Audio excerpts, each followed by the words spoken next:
Quand est-ce que tu t'aperçois que tu es le petit-fils d'un acteur mythique, toi? C'est quand la rencontre virtuelle? Alors tu vois, aussi bien le fait de porter un nom célèbre, pour moi, n'est ni une question, ni un traumatisme, enfin c'est un C avec lequel je vis sans me questionner. Par contre, la rencontre avec mon grand-père, alors c'est pas un traumatisme que ça a créé, mais ça a ouvert en moi, petit enfant, une brèche de questionnement qui ne m'a jamais quitté. Je t'explique.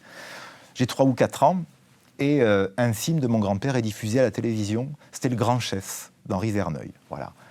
Une comédie très savoureuse. Et mon père me met devant la télé et me dit « Tu vois, là, le monsieur, c'est ton grand-père. » Et je me suis dit, à cette époque, puisque mon père Franck avait sorti son plus gros tube, L'amour interdit, et qu'il faisait beaucoup de télé, qu'il passait beaucoup dans le poste, et je voyais papa dans le poste, le soir, papa y rentrait. Ouais, parce qu'il jouait dans des séries télé, ton papa. Aussi dans des dramatiques, Ouais. comme on disait à l'époque, et beaucoup sur France 3 Marseille, d'ailleurs.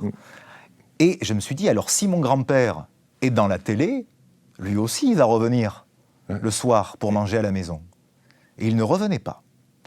Et de ce moment-là, dans le cerveau, dans la perception enfantine que j'avais, ça a créé en moi une forme d'angoisse, d'incompréhension, en me disant pourquoi cet homme, qui est donc de ma famille, qui est de mon sang, que je vois vivre et parler, Je peux pas le toucher. n'est plus une entité tangible.